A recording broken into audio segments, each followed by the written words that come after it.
Olen õde ja laulan siis teile ja laulu pealkiri on Ma ei taha maksta aukude eest makaronid. Aga ma hästi ei oska seda laulu, nii et vahepeal tuleb siis mulle fraasi, mida kuskilt tekkis.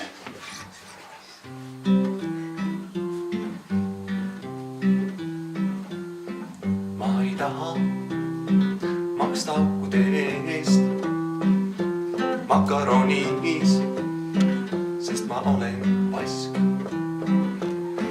Ma ei taha maksta makaronide eest aukudes või vastupidi.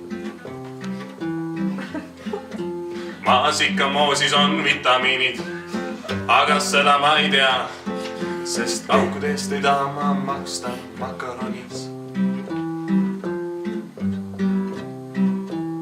Üks arstlik läbivaatus, palun!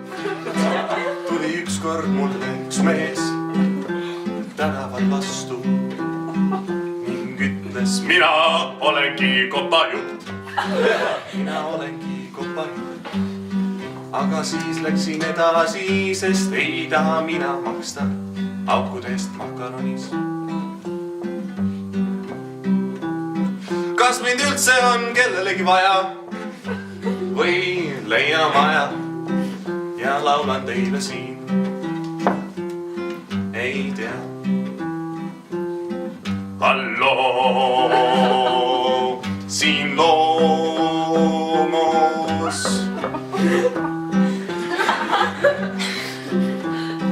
Ma ei taha maksta makaronides aukude eest.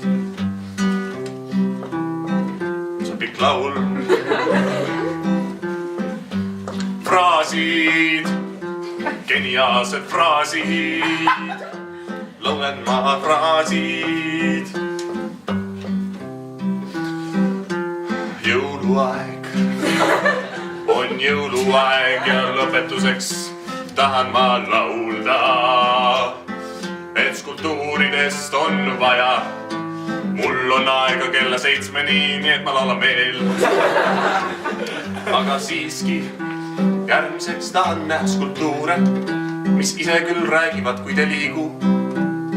Laua, laula suukene, laula, laula suukene. Ning nende skulptuuride teema võiks olla la la la la la la. Ossa vana, see on pikk teema. Ja see teema on, kohe mõtlen, Siilipoja seiklused, sinu juuksed piirkilane.